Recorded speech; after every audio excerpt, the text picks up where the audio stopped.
Bem-vindas a mais um episódio. Eu sou a Ana Carles Longo. Eu sou a Ive Tavares. E juntas nós somos o Se Eu Posso, Elas Podem. Esse episódio ele está ainda mais especial, porque primeiro a gente tem uma convidada que nós analisamos com muito carinho, principalmente nessa nova fase que nós vamos seguir, e também porque é o primeiro episódio com a participação da Ive, que vai integrar nesse grande projeto de transformação na vida de tantas outras mulheres, e que ela já faz um trabalho incrível voltado a mulheres. Eu estou muito feliz por esse momento. Como é que você está se sentindo? Olha, um pouco ansiosa, animada, né, com o desafio também. Mas um pouco ansiosa, né? Porque sempre quando a gente vai fazer algo novo, quando a gente vai realizar algo pela primeira vez, vem esse friozinho na barriga, né? Ainda mais que a convidada de hoje também é alguém que a gente admira bastante, né? Que tem uma história incrível que a gente vai falar daqui a pouquinho. E conta pra gente, qual que é o tema de hoje, do episódio? O tema de hoje, a gente vai falar sobre estabilidade na carreira. Será que ela existe? Será que é CLT ou será que o empreendedorismo é o melhor caminho? Então, eu vou começar a dar um spoiler dessa nossa convidada, que tem uma história extraordinária. E vamos ver se, escutando um pouquinho desse breve resumo, se vocês já vão conseguir identificar quem é ela. De carreira de sucesso em multinacional, ela largou a falsa estabilidade de carteira assinada para empreender. E hoje, fatura 1 milhão com tábuas de frios. Com 16 anos de idade, ela começou a trabalhar para ajudar no sustento da casa. Na época, ela não tinha muitas perspectivas do que queria fazer. E quando mais jovem ainda, por volta dos 12, 13 anos, e isso aqui é uma baita curiosidade, ela quase ninguém sabe, ela disse. E ela vai contar mais aprofundado para nós. Ela queria ser atriz. Fez curso de vídeo, curso de teatro, curso de cinema, chegou até fazer figuração na Globo, mas a sua família não tinha recursos financeiros de bancar essa parte artística da vida dela, então ela teve que, na época, desistir desse sonho, e ela vai contar em detalhes esse desejo de carreira artística, que é totalmente diferente do que ela fez hoje. É mãe de um menino, é casada, sócia do marido e personal chefe. Quem é ela, Ive? Quem é? Nícia Nus, muito prazer em ter você aqui. É uma honra a gente estar te recebendo, né? A gente está muito feliz e que a tua história possa impactar muitas mulheres, né? E influenciar muitas mulheres a fazer o que o coração, de certa forma, traz um pouquinho, né? Com todos esses desafios. Então, a gente vai estar querendo ouvir a tua história, entender um pouco o que te fez ir tomando essas decisões e saber, né, desse lado artístico também, aí, que ao mesmo tempo ele contribui para algumas coisas e em outras também, às vezes pode não ser, né, algo que as pessoas consigam ver com uma certa facilidade, que às vezes não é bem assim. Enfim, conta um pouquinho pra gente, né, te apresenta, fala um pouquinho sobre você. Primeiramente, eu quero agradecer pelo convite. É um prazer estar aqui contando a minha história para vocês e para várias mulheres que vão nos assistir, inclusive minhas seguidoras, né? Que eu sei que muitas têm curiosidade de saber coisas de mim que no dia a dia eu acabo não falando. E hoje eu atuo como personal chefe, mas eu já fui CLT por muito tempo. E a gente hoje consegue alcançar esse faturamento que você falou no início, não só através das tábuas de frios, mas através dos cursos de tábuas de frios. Uhum. Mas que teve aquela sementinha plantada lá no passado e hoje a gente consegue colher os frutos. Vai ser um prazer dividir esse momento com vocês, dividir a minha história também com vocês que estão nos assistindo e contar umas curiosidades que poucas pessoas sabem. Mas conta como que foi esse início, desde a jornada do mundo corporativo até chegar ao momento de empreender, o que vibrou o teu coração para que você soubesse que realmente você estava no caminho de fazer o que faz hoje. Uhum. Lá do comecinho. Lá do comecinho. Então tá. E pode colocar as curiosidades no meio, né? Ah, entendi. Então vamos lá. Quando eu era criança, eu não tinha muita perspectiva do que eu queria fazer. Eu sabia só que eu queria ser mãe. Era a única certeza que eu tinha na minha vida. é que eu iria construir a minha família, constituir a minha família. Lembro que eu ia trabalhar no meu primeiro emprego com os meus 16 anos, com a cabeça encostada no ônibus, assim, o ônibus sacudindo, né, e a cabeça ali, e parece que quando mexe a cabeça, os nossos pensamentos, eles vão junto, eles vão longe, né. E eu passava pelos prédios, assim, eu via mães com as crianças levando para a escola, pais de mão dada com as crianças, e eu pensava, ai, um dia eu vou ter minha família. Era só isso que eu pensava. E comecei a trabalhar no CLT através de um escritório de contabilidade. Foi a primeira oportunidade que eu tive de trabalho, o primeiro contato realmente com o trabalho. Confesso que talvez foi um pouco de sorte até, porque já comecei realmente no escritório. Tive essa sorte de não começar num chão de fábrica, como muitas pessoas acabam começando. E também é um ótimo emprego, né? Não desmerecendo, mas eu já tive a oportunidade de começar num lugar um pouco melhor. E quando eu comecei no escritório de contabilidade, eu não sabia muito bem o que eu queria fazer. Eu só sabia que eu queria, né, um dia casar, ter filhos e ter uma profissão. Mas fui deixando a vida me levar. Fui indo pelo caminho onde eu achava que eu tinha que ir. Porque no fundo, o meu sonho não era trabalhar dentro do escritório. E isso poucas pessoas sabem. Mas no fundo, o meu sonho era ser atriz.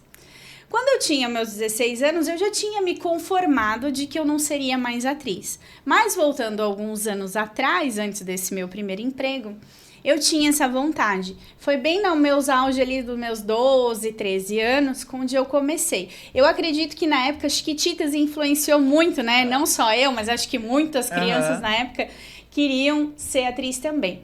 Mas a minha família ela não tinha recurso financeiro nem para bancar uma viagem, nem um investimento de vídeo, nada.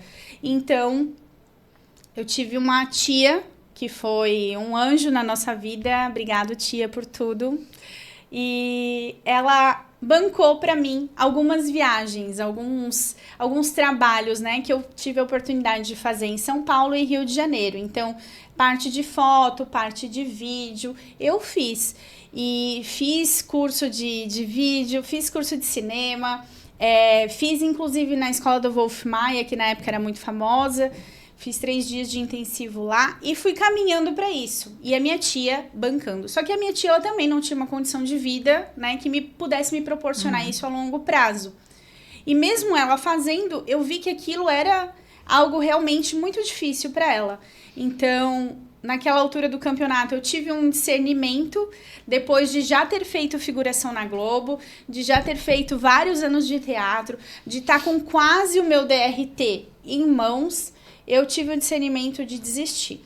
Nícia, mas para quem não sabe, o que é o DRT? É a carteirinha de ator profissional que a gente precisa. A gente só pode falar, por exemplo, numa novela da Globo, tendo a carteirinha. Senão não pode falar. Entendi. E é só figuração. E aí eu tive a oportunidade de fazer uma figuração, né?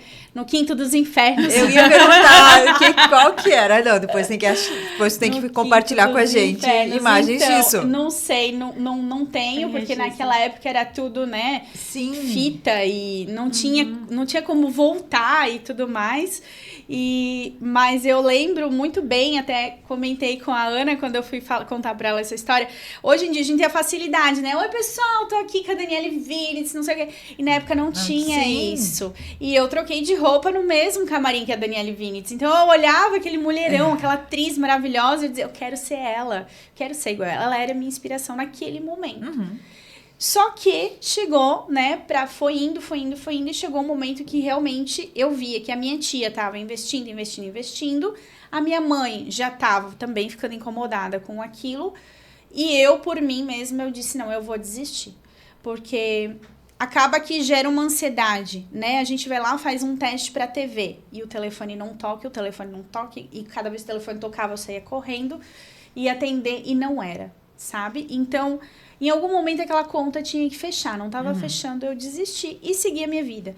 Então, quando eu comecei a trabalhar no escritório de contabilidade, eu não tinha aquela perspectiva de, eu quero ser uma psicóloga, sabe? Não tinha. Era, deixa a vida me levar. Então, eu fiz meu primeiro vestibular. Eu fiz para artes cênicas, lógico, ainda tinha aquela vontade, era só isso que eu pensava na minha vida, né? mas não fechou a turma. Eu fiz, na época, na FURB, não fechou a turma. Aí eu disse, então, eu vou fazer psicologia. Nada a ver lá com CRE, mas era aquilo que eu tava me identificando naquele momento. Não passei também. Eu lembro que foi pra segunda chamada, e na segunda chamada eu era de número 56 e eles chamaram até 55. Então, não era pra eu fazer psicologia. Não era pra ser. Não era.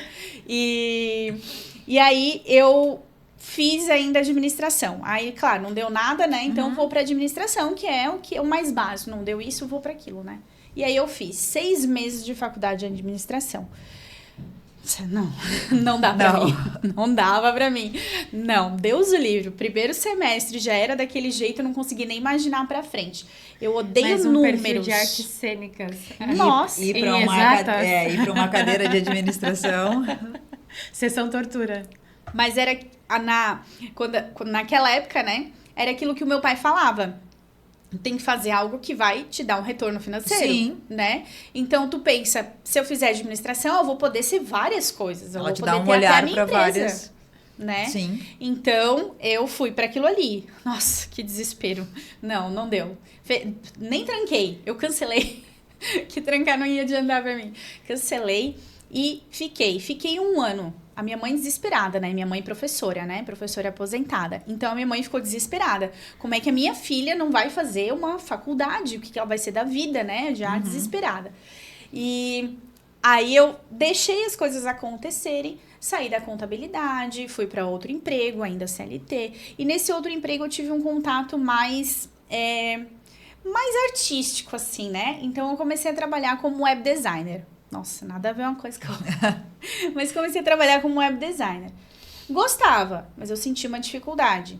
Ainda não era aquilo que eu queria. E surgiu a faculdade de web designer. Não era web designer, era desenvolvimento web na Uniaselv.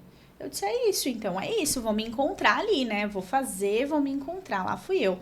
Por uma sala cheia de homens, só eu e mais uma mulher. Onde é que eu fui me enfiar? E, coincidentemente, a sala que eu estudava na Uniaselv era de frente para a sala de gastronomia. E aí eu ficava ali na minha aula, muito chata. Era muito chata aquelas aulas, imagina, falar de programação, de computador, de programas e tudo. Meu, que saco aquilo, né? Mas eu tava lá, eu precisava fazer alguma coisa na minha vida, né?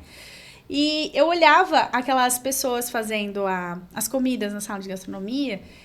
Meu, deve ser maravilhoso, né? Deve ser muito bom cozinhar, comer. E, gente, eu não pensava naquilo pra mim. Eu não pensava na gastronomia naquele momento como uma fonte de renda. Não se visualizava. Não. Pra mim, era um lugar onde eles iam cozinhar e trabalhar dentro de um restaurante como cozinheiro. Era isso.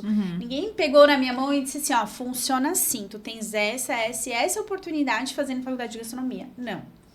Então, terminei o meu curso de desenvolvimento web e continuei trabalhando ali onde eu estava. Surgiu uma oportunidade de entrar num outro universo, né? Depois que eu estava já na faculdade, de um outro universo, que era o universo do e-commerce. Então, trabalhar com loja virtual.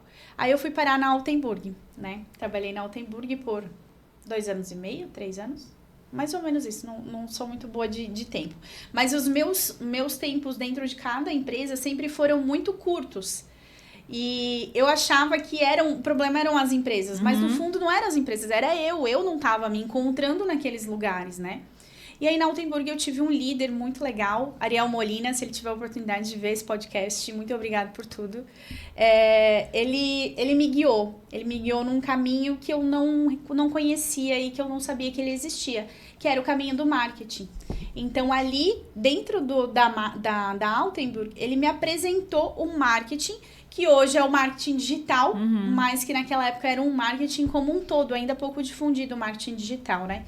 E eu fui fazer MBA em marketing na FGV. Outro lugar que eu me sentia um extraterrestre. Eu tinha 21 anos, eu era muito nova, porque a faculdade que eu fiz, ela foi curta. Então, eu tive já o diploma mais cedo.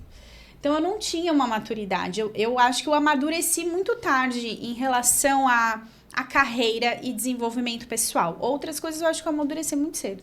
Mas a carreira, não. Então, eu tava dentro de uma sala com diretores, gestores, pessoas de alto nível, e eu lá, eu olhava aquelas pessoas, só fazia assim, e não conseguia assimilar as coisas que aconteciam. Hoje, eu assimilo tudo que eu vi lá, mas depois eu falo sobre isso. E aí eu fui fazer esse MBA, e ali eu me encontrei na área de marketing. Só que a área de marketing, ela é gigantesca, ampla. E tive a oportunidade de trilhar outras empresas, né?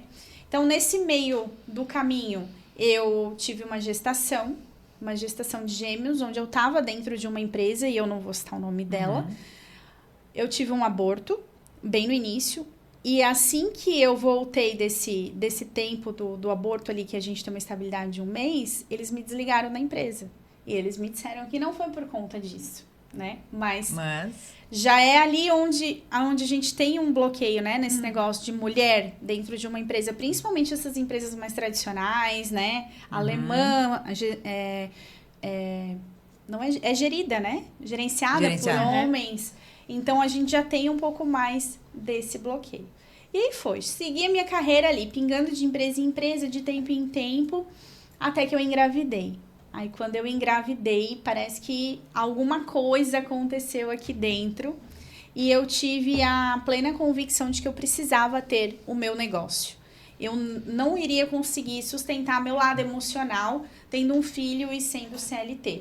Porque quando meu filho tinha 6 meses que eu coloquei ele na creche, já foi um período pós-maternidade muito difícil pra mim. Eu falo muito, né? Qualquer coisa vocês vão me interrompendo, né? Já foi um período pós-maternidade muito difícil pra mim. Você tinha quantos anos nessa época? 25. 25? 25 não. Ai, gente. Não, eu tinha 30 já, porque o Davi tá com 9, eu tenho 38, 29 anos.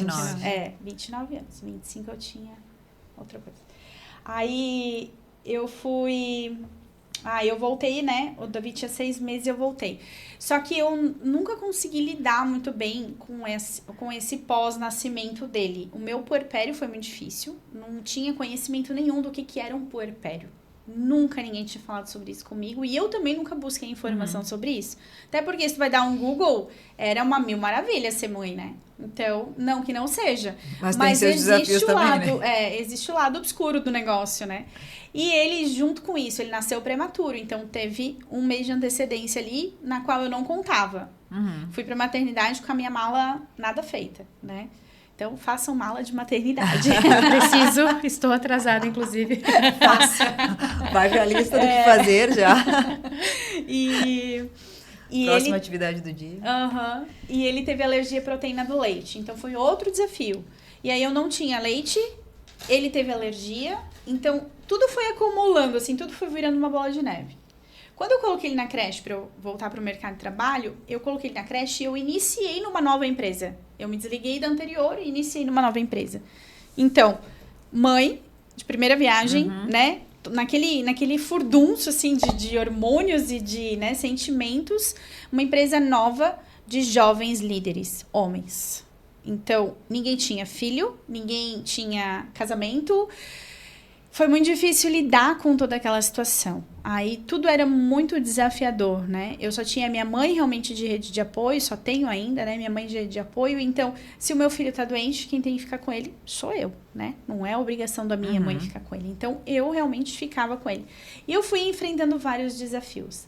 E eu sempre pedi direção para Deus, para que Ele me direcionasse naquilo que eu precisava fazer, naquilo que eu deveria fazer.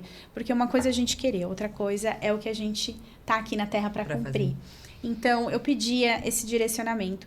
Passou uns 3 anos desse tempo que eu estava nessa empresa, já estava mais estruturado, a gente já tinha tido os nossos trancos e barrancos e eles já tinham sido superados lá dentro. Foi uma transição muito legal, acho que foi um amadurecimento, tanto da minha parte quanto dos gestores daquela época, que tenho boas lembranças e carinho gigantesco, inclusive, por eles.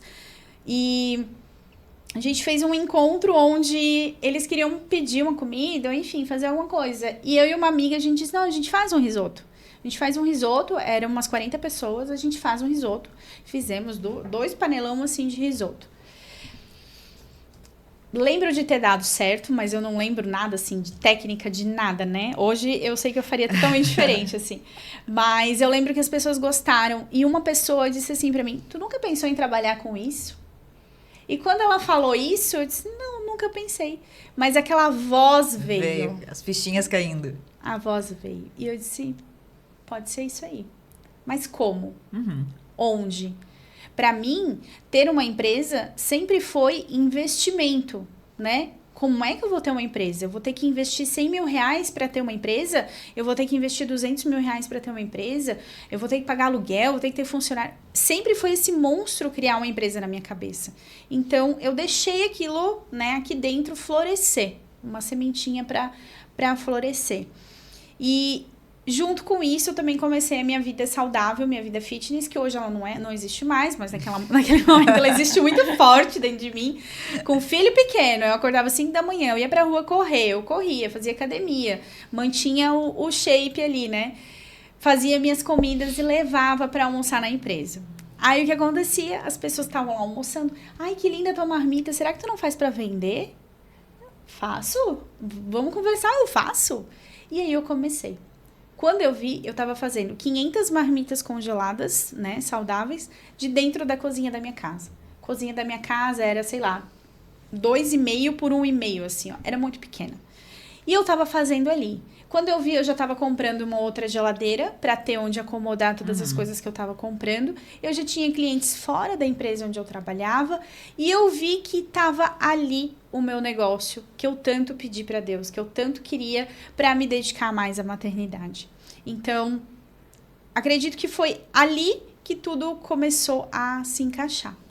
Só que chegou um momento que essas marmitas, elas tomaram uma proporção que eu não tinha mais espaço físico, né, para trabalhar, e nem mental, porque desgasta, imagina, tinha filho, tinha que cuidar da casa, tinha que cuidar de tudo, né, e sem o planejamento, ou sem todo esse investimento, você tinha uma empresa. Tinha uma Só empresa. você ainda não estava vendo aquilo como uma empresa, né? Exato. E eu ainda era CLT, né? Então, eu tava conciliando tudo.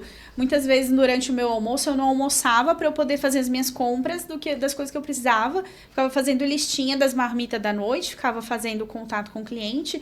Tinha um monte de coisa já acontecendo. E quando isso acontecia, assim, nessa primeira oportunidade de fazer as marmitas, você enxergou isso como uma oportunidade de negócio ou nesse momento você já sentia que era algo que já estava se encaminhando, que o teu coração estava vibrando mais para essa área? Isso, meu coração já estava vibrando mais. Eu já tinha outra perspectiva de vida. Quando a gente é CLT, eu penso que ela é uma falsa estabilidade, né? Porque a qualquer momento eles podem me mandar embora. Eu sou substituível, como aconteceu várias vezes. Uma vez eu fui desligada, mas aconteceu. E foi duro, né? Porque tu é descartável. E quando eu comecei com as marmitas, eu não encarei aquilo como uma renda extra. Eu tentei deixar aquele dinheiro que estava entrando, às vezes tinha mês que não dava, porque a gente passou uns meses muito difíceis, uns anos até, né? Não foram só meses, foram anos mesmo de desafios financeiros bem, bem grandes, assim. Então, sempre esse dinheiro das marmitas, o lucro, eu tinha para mim como uma reserva de emergência. Eu ainda não sabia que eu ia me desligar do CLT. Mas ela estava sendo feita ali para, em algum momento, isso acontecer. Inconscientemente, pode ser que tu já sabia, né? Isso, com certeza. E eu fui entendendo que aquilo estava se encaminhando para um negócio mesmo. Então, eu passei a olhar para isso como uma empresa. Criei um Instagram, comecei realmente a postar as coisas. Só que chegou um momento que eu não tinha mais para onde escalar. Era o meu limite, aquelas 500, era o meu limite, aquela quantidade de pessoas por semana. E eu vi que eu não estava mais tendo vida, porque eu estava só em função daquilo. Então, eu precisava pensar em algo, ou eu iria pagar um aluguel, né? E criar realmente um negócio de marmitas congeladas, contratar funcionário. Que eu não queria, porque eu não queria criar raiz. Eu queria algo que me desse liberdade. Ou eu iria pensar em outra coisa para ganhar dinheiro. Aí, mais uma vez, veio a voz de Deus, e foi a voz de Deus dizendo que eu tinha capacidade de atender pessoas para fazer as festas delas no local onde elas querem, que é um personal chef em domicílio. Só que naquela época, personal chef era um nome que eu nunca tinha ouvido falar. Hoje já é muito normal pra mim, porque eu falo sobre isso, eu ensino, inclusive, a ser personal chef. Mas pessoas comuns do dia a dia não têm o hábito de falar isso. Eles nem sabem que isso existe. Nos Estados Unidos, não. Nos Estados Unidos já não existe cozinheiro, existe só personal chef. É o contrário. Então, eu disse pro meu marido, tu sabe fazer churrasco, eu sei fazer comida, a gente vai fazer evento. A gente vai trabalhar com isso. E aí ele abraçou a minha ideia. Vamos lá, então. Meio inseguro, assim, né? Não, vamos lá, vamos fazer. E o nosso primeiro evento a gente fez no custo mesmo para a pessoa, só para divulgar o nosso trabalho, para a gente começar a entender como é que era. Foi um evento já para 40 pessoas. Hoje, quando eu olho toda a minha organização para aquele evento, eu penso que tinha tudo para ter dado errado. Tinha tudo para ter sido uma merda mesmo. E não foi. Foi realmente algo que Deus tinha preparado, Ele lapidou e entregou, assim, o meu melhor naquele momento. Então, ali a gente começou. E ali, a gente olhou um pro outro e a gente disse, é isso que a gente vai fazer. Porque é dessa forma, eu lembro exatamente pra ele, das palavras que eu falei pra ele. Ele sempre muito inseguro, meu marido, né? E eu sempre muito já acelerada, né? Disse pra ele, é dessa forma que a gente vai conseguir sair do CLT. É dessa forma. Eu não vejo outra forma. E ele respondeu, assim sim. Sem pagar funcionário, sem ter um negócio físico, sem criar raiz. Assim eu quero. E a gente começou. E dali pra frente, só foi sucesso.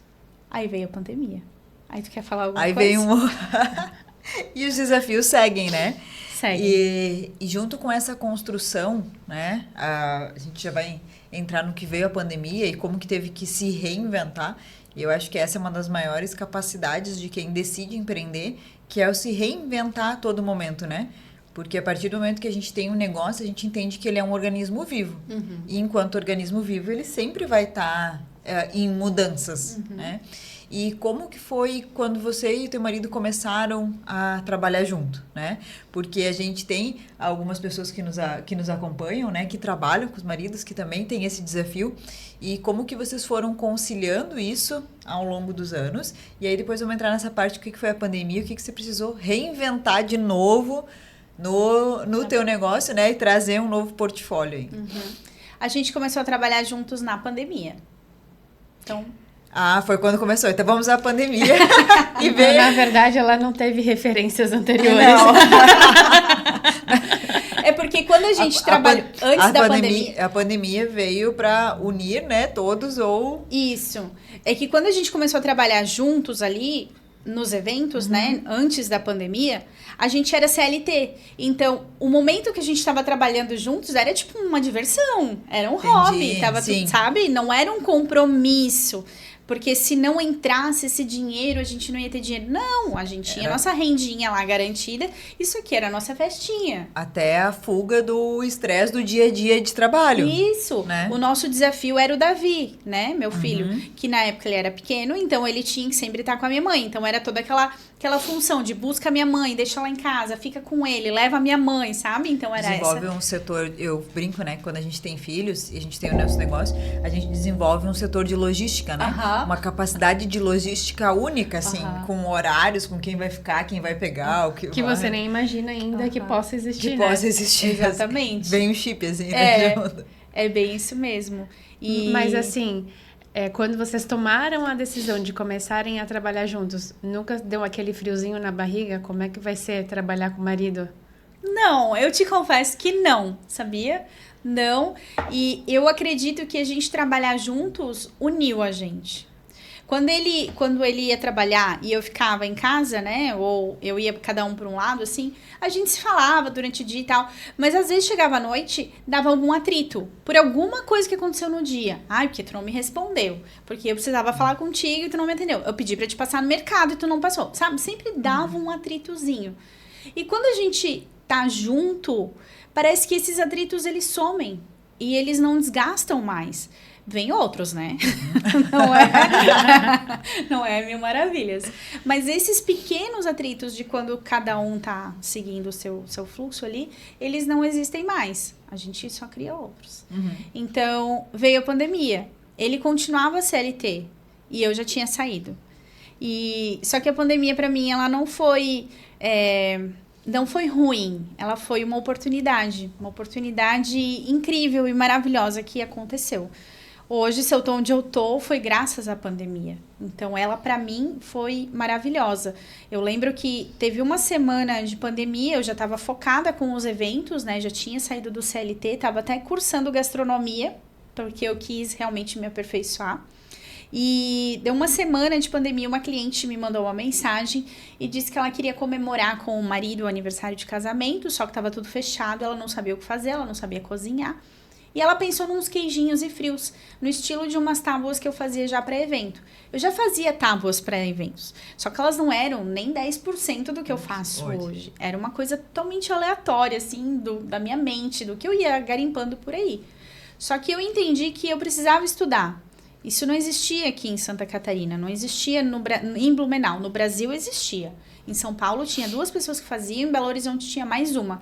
E elas foram realmente minhas referências naquele momento. Mas no estado de Santa Catarina, e principalmente Blumenau, não existia. Então, eu transformei aquilo que eu fazia nos eventos em algo realmente menor. Já trazendo o estilo do que eu faço hoje, que eram nas caixinhas, mas claro, né? Uma forma mais rústica. Então, eu entreguei para ela. E isso foi uma porta de oportunidade, que foi final de fevereiro. E a gente seguiu. Nesse primeiro ano de pandemia, no Dia dos Namorados, eu fiz 112 tábuas de frios. Eu lembro que foi uma loucura, mas assim, uma loucura Sim. mesmo. Eu e o meu marido, eu fazendo, ele entregando. Tava pensando, né? Pra montar, pra fazer a entrega. Foi uma loucura. Mas era uma loucura ainda maior, porque eu não tinha pra quem perguntar onde eu comprava as coisas. Eu fui fazendo, eu fui criando as coisas.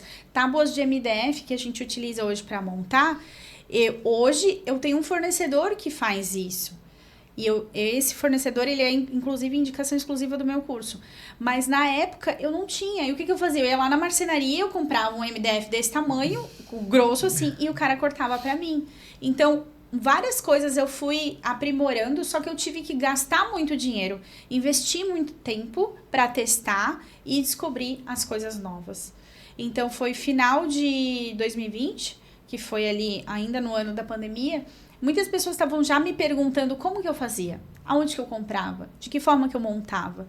E aí, abriu outro leque de oportunidade, onde eu fui estudar o mercado digital, a parte dos cursos. E eu virei o ano de 2020 para 2021, querendo lançar o meu curso e dizendo que até julho de 2021 eu teria lançado a minha primeira turma do curso de tábuas de frios. A minha ideia era ensinar outras mulheres a ter essa liberdade financeira que eu tive através do empreendedorismo. E ter mais tempo também com a família. Só que eu não tinha entendido que isso era o meu propósito. Para mim, isso só seria mais uma fonte de renda. E hoje eu entendo que é o meu propósito. Tanto que ao longo das turmas, agora eu abri a 15ª turma do curso já. E a gente vai aumentando o preço, né? Porque o curso ele vai se tornando mais robusto, ele vai ficando maior, mais aulas. Hoje eu tenho 200 aulas dentro do meu curso. É muita aula. É um verdadeiro curso de empreendedorismo, onde ela aprende tudo, desde abrir um CNPJ, a parte financeira, Instagram, vendas, atendimento, tudo. E a gente vai aumentando o preço. Foi novembro, Black Friday. Foi novembro do ano passado, eu ouvi de novo a voz de Deus. E eu baixei o preço do meu curso. Eu baixei consideravelmente, muito. Porque eu entendi que eu precisava atingir mais mulheres e não ganhar mais dinheiro. Através do desenvolvimento delas, eu vou ganhar também. Então, hoje, eu não vendo curso. Eu transformo vidas através do meu curso. E levando mais recursos, né? Mais conhecimento, mais investimento, dando mais qualidade de vida também para essas pessoas através do toda a tua bagagem do que você já passou, né? Isso. E é sobre isso porque, na maioria das vezes, claro que depende muito do nicho e da percepção, mas quando a gente consegue ter o propósito assim claro e saber por que você está fazendo, a direção e o caminho já fica mais claro. E esse é o ponto. Como é que eu vou atingir e alcançar mais pessoas para que, através disso, eu realmente consiga expandir esse meu propósito de vida e, consequentemente, melhorar o recurso dessas pessoas, Porque quantas mulheres, às vezes, não têm uma oportunidade de renda ou não têm um emprego e que você está permitindo que ela faça algo novo, que ela faça algo diferente que talvez nunca passou na cabeça dela, né? E não só isso, né? Mas eu também identifiquei que o meu público, ele é um público como eu no passado. Que ninguém me disse, é assim que funciona. Ou tem esse universo aqui que tu pode explorar. Existe essa profissão aqui que tu não precisa de uma faculdade para tu se dar bem na vida, para te se realizar, para te ser feliz. Então, hoje, eu me vejo na obrigação de pegar essas mulheres que não tiveram esse tipo de instrução lá atrás e dar esse tipo de discernimento para elas, de mostrar o caminho realmente. E até porque foi uma transformação que você viveu, né? E aí, quando a gente começa a ensinar, quando a gente vai para o mundo educacional, né? A gente entende que é facilitar o caminho do outro, né? E que a questão, quando a gente fala sobre negócio, sobre empreender, é claro que o dinheiro é importante, é claro que ele é fundamental, porque senão também o negócio não gira, né? Não as se nossas sustenta, famílias, né? e tudo mais. Mas a gente consegue ver formas diferentes, onde nesse público eu posso atingir dessa forma, e quantas famílias você consegue transformar através do teu ensinar, através do teu conhecimento, né? Eu acredito que muitas mulheres devam ter o processo com os filhos, né? O processo com a maternidade. Eu falei para Ana, eu tenho 2 filhos, né? Um com 15 e outro com 8. E quando eu fui ter o meu segundo filho, foi quando eu optei em sair da CLT também, justamente por conta da flexibilidade que eu queria ter. E isso é uma questão que você traz depois, né? Quando a gente decide empreender, não significa que a gente vai ter menos trabalho, né?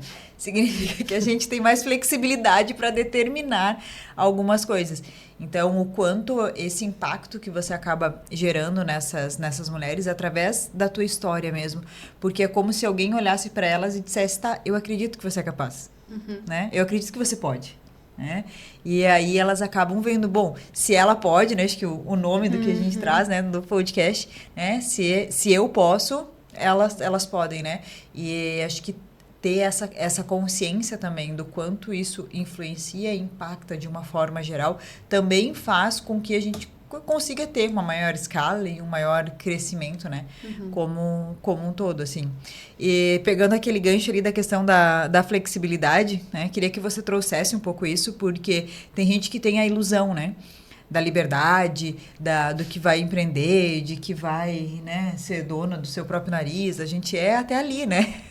Até a gente aprender a olhar para aquele negócio como uma forma de gestão mesmo. É claro que a gente tem muito mais, a gente tem autonomia sobre o que a gente faz, mas também para quem nos escuta olhar um pouco e pensar sobre isso com uma responsabilidade também, né?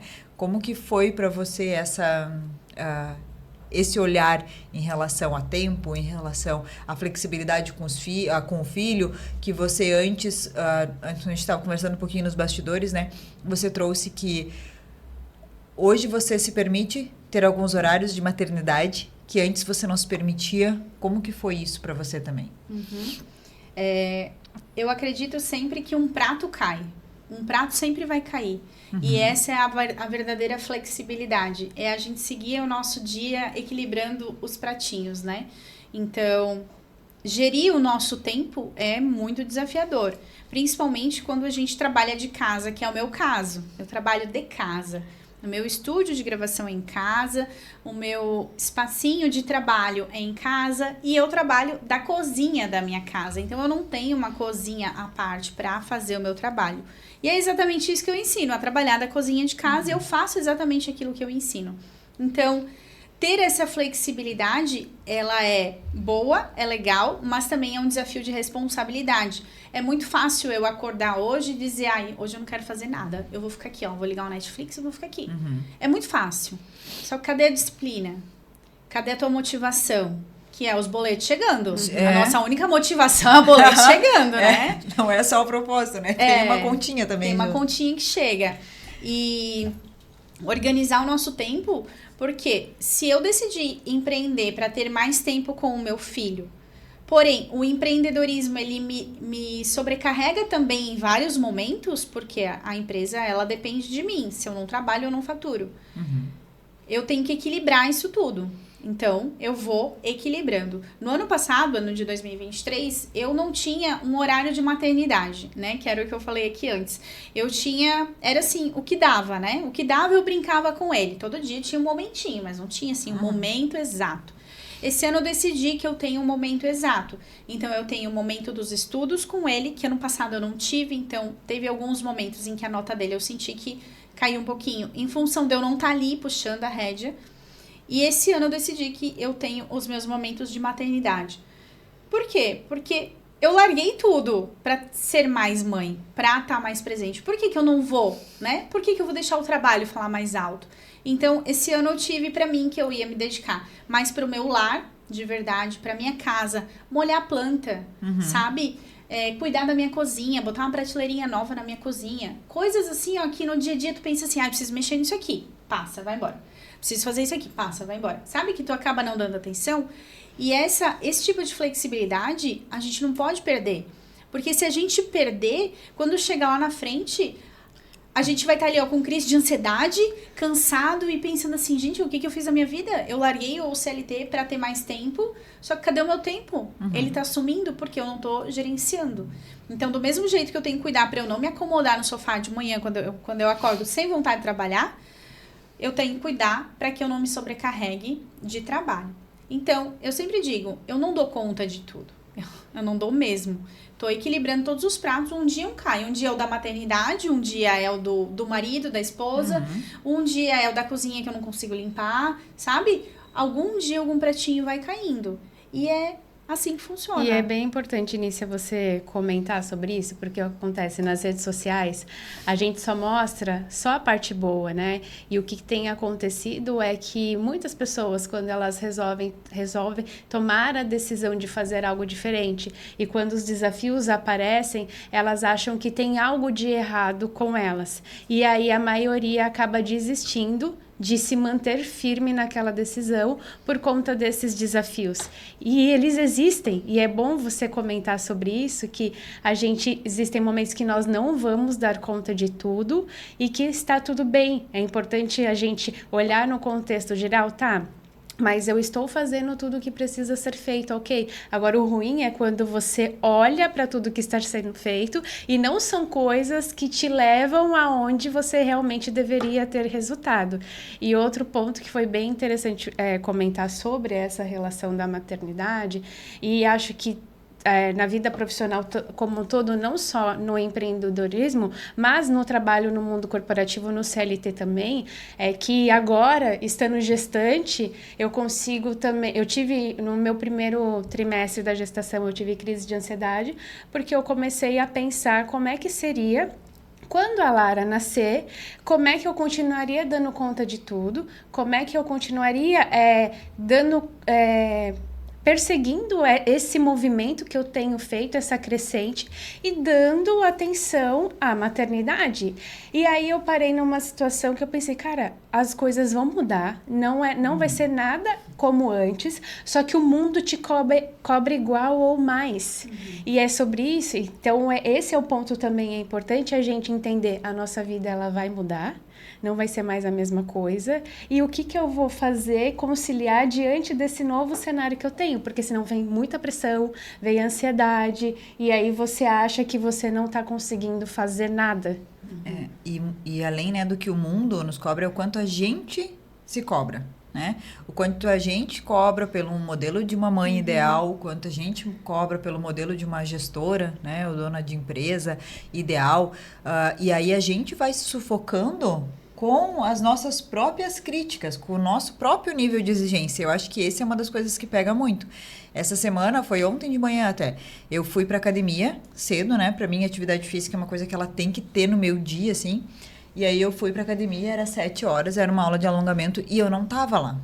A minha cabeça não estava lá. Ela estava em 500 lugares, mas ela não estava lá. E eu não tinha nada atrasado, sabe? Era só aquele fluxo.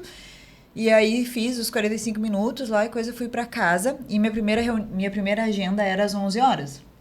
E eu trabalho bastante a questão de equilibrar o feminino com o masculino, porque senão a gente acaba entrando numa energia, né? E aí eu pensei, não, tu vai tomar banho com calma. tomei banho, botei um louvor, passei creme, fiz esfoliação, fiz isso e aquilo. Depois, tipo, meu dia foi até quase 10 horas da noite, porque eu sabia.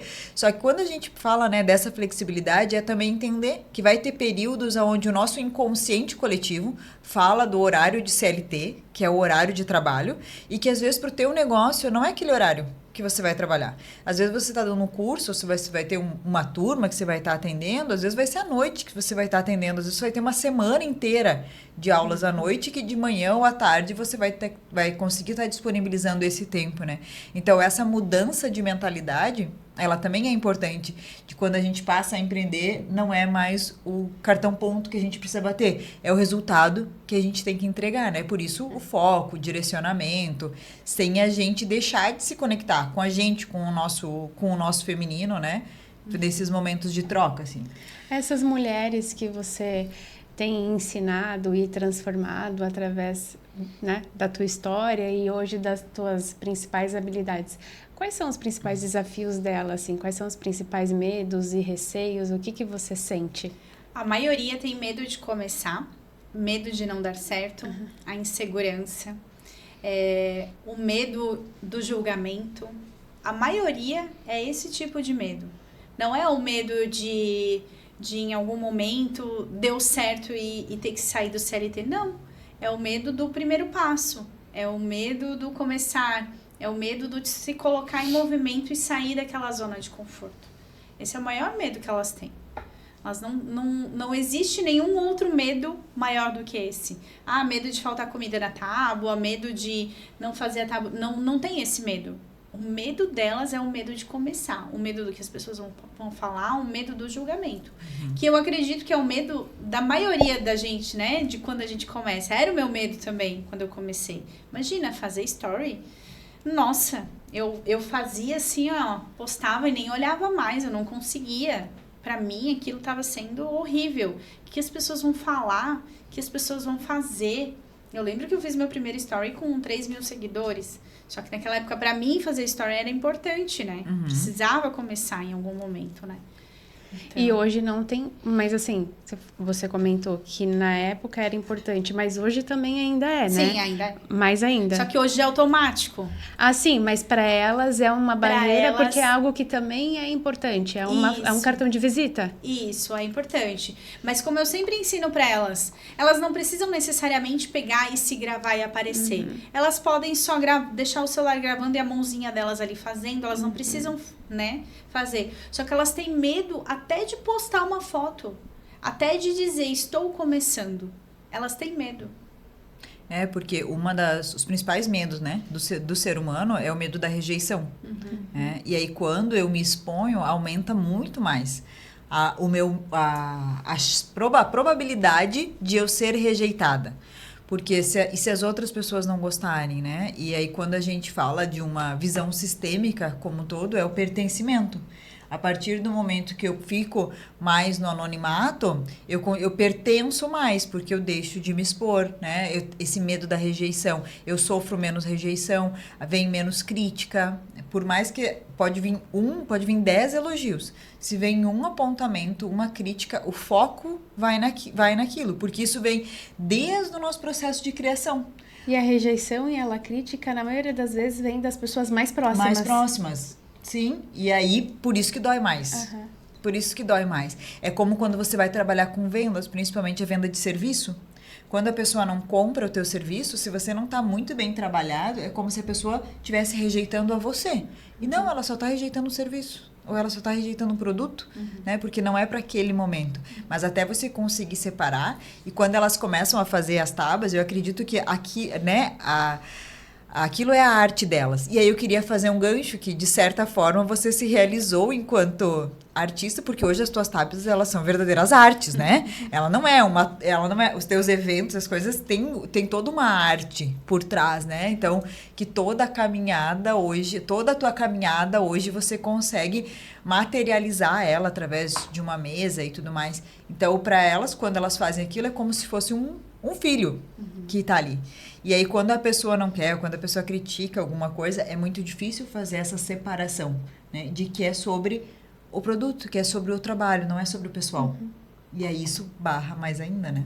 E o processo de gerar dói, né? Todo o início, ele é desafiador, ele é dolorido. Então, se o nosso porquê não estiver bem consolidado, realmente, quando os desafios surgirem, a gente vai desistir. Sim, vai. Esses tempos eu estava vendo um podcast também, que é o dos sócios, né? E era com Wesley, que eu acompanho, e ele estava falando sobre o que era mais importante, se era motivação ou se era disciplina.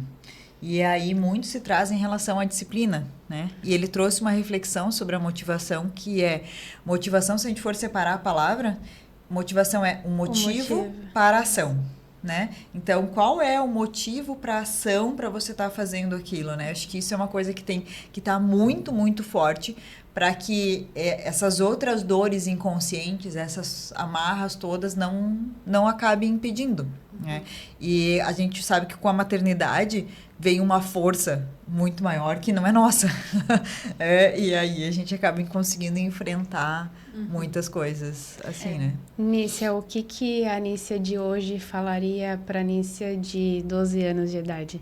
Que bom que ela sonhou. E que ela nunca parou de trilhar o caminho dela. Porque, até para complementar o que a Ivy falou, hoje tudo fez sentido. Toda a minha caminhada, ela fez sentido.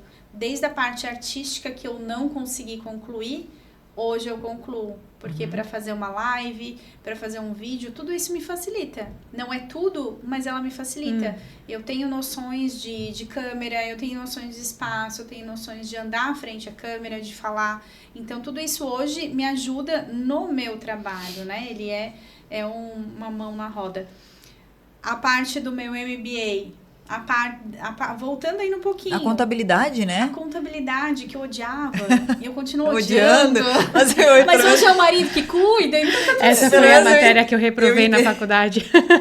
Entende? Pelo menos a utilidade, né? Já sabe o que é contábil, sabe o que é pessoal, sabe a diferença. E depois ali a parte de web designer. Eu sou muito crítica com o designer que é feito pro meu Instagram, para as minhas postagens. Para quem trabalha comigo, sabe que o meu nível de exigência ele é altíssimo. Mas não é porque eu sou chata, é porque visualmente eu sei exatamente onde cada elemento tem que estar posicionado estrategicamente. Tenho as minhas técnicas que eu desenvolvi no passado e eu aplico elas ainda para vender mais através do olho na imagem. Então, nisso eu sou altamente exigente, com a legenda, com a fonte e tudo. E eu acredito que isso foi tudo lapidado desde lá. Depois o meu MBA em marketing, que na época nada fazia sentido, hoje tudo faz sentido. Eu aplico tudo que eu aprendi lá, eu aplico hoje. Lembro de tudo? Não, mas o que eu preciso eu lembro, eu resgato na memória, eu lembro que eu aprendi isso. E eu aplico. Então, tudo foi juntando. Até eu ficar vendo as minhas tias, a minha mãe, elas cozinhando. Eu lembro delas cozinhando. Eu lembro das técnicas delas fazendo as coisas. Então, eu trago isso pro meu trabalho também, na cozinha. Então, tudo fez sentido. Meu avô fazia queijo, por exemplo, na época. Olha. Eu não cheguei a conhecer meu avô, né? O meu tio depois continuou fazendo queijo, então eu comia os queijos do meu tio, que era o mesmo que o meu avô fazia. Hoje eu trabalho com queijos, então a nossa história, ela tá desenhada, Sim. né? Ela tá traçada já. Só que a gente precisa andar nesse caminho para que lá na frente tudo faça sentido. Talvez quando eu fiz a faculdade, se eu tivesse feito gastronomia, eu não estaria aqui hoje. Porque eu não teria tido toda essa bagagem de conhecimento e amadurecimento que eu tive hoje, que eu tenho, né? Então, hoje, tudo que eu vivenciei fez sentido para eu estar onde eu tô, fazendo o que eu faço e atingindo outras mulheres para que elas façam também. E o que precisa para chegar num faturamento de R$1 milhão? Muito trabalho. Muito trabalho. E até é engraçado, né? Porque o 1 milhão, ele veio através do curso, né? Só de curso, na verdade.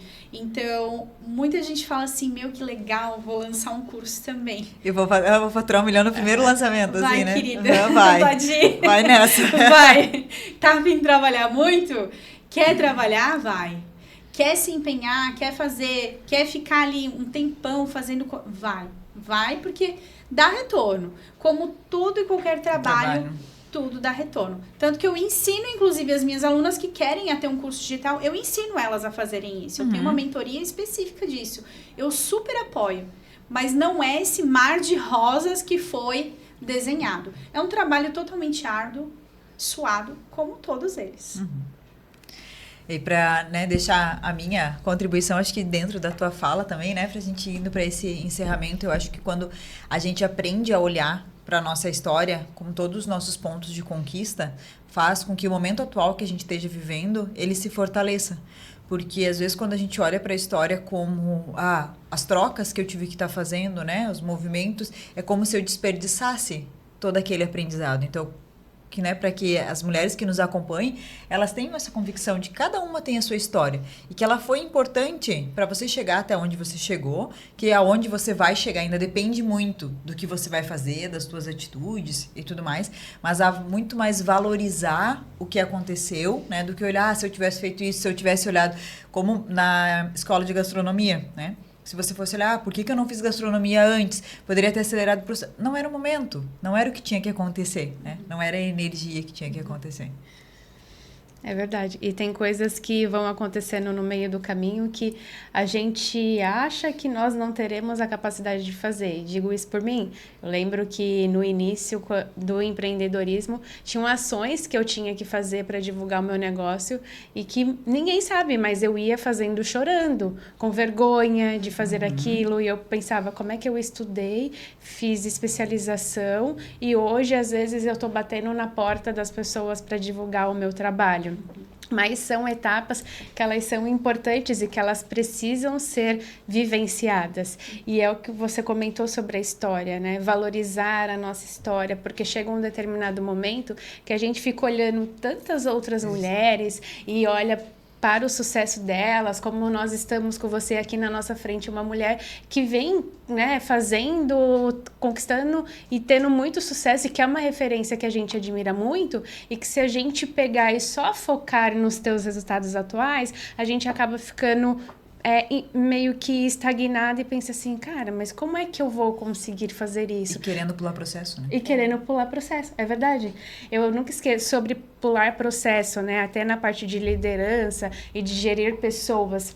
Por isso que hoje é muito desafiador você contratar e reter talentos, porque hoje a nova geração, elas querem pular muitas etapas e elas são importantes para esse processo de amadurecimento da conquista, para que hoje nós estejamos, né, colhendo os resultados e principalmente tendo a oportunidade de conversar contigo e através da tua história, a gente expandir isso e trazer para tantas outras mulheres. Falar que, mulheres, esses desafios que vocês estão passando, eles são importantes, né? Eles acontecem. E que tenha também as pessoas certas no meio do caminho na nossa jornada para que elas também nos fortaleçam. Achei bem interessante porque na tua fala você honra também pessoas que passaram pela tua história.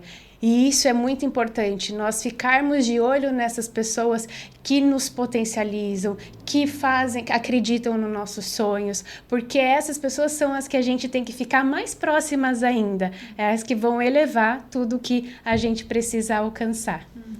Eu queria só complementar, eu sei que a gente está finalizando, mas muitas vezes a gente entra num comparativo de pessoas que já chegaram lá e a gente ainda não, e nessa parte do acelerar processo, não acelera, mas todo mundo tem uma vitória, todo mundo passou por algo na vida. Eu lembro que uma vez alguém falou pra mim, eu não consigo lembrar quem foi, mas ela disse pra mim, tu só pode se comparar com quem tu já foi um dia, nunca com outra pessoa. E aquilo me marcou demais. Cada vez que eu entro num comparativo com alguém, eu penso, mas eu não posso, eu só posso me comparar comigo. Como eu era 5 anos atrás? E aí eu vou entendendo que esse processo ele aconteceu e ele evoluiu. E eu li, foi semana passada, eu li um livro onde ele dizia assim, ó, você tem uma estante de troféus dentro da sua memória e do seu coração. Cada conquista que você tem, coloca um troféu nessa estante.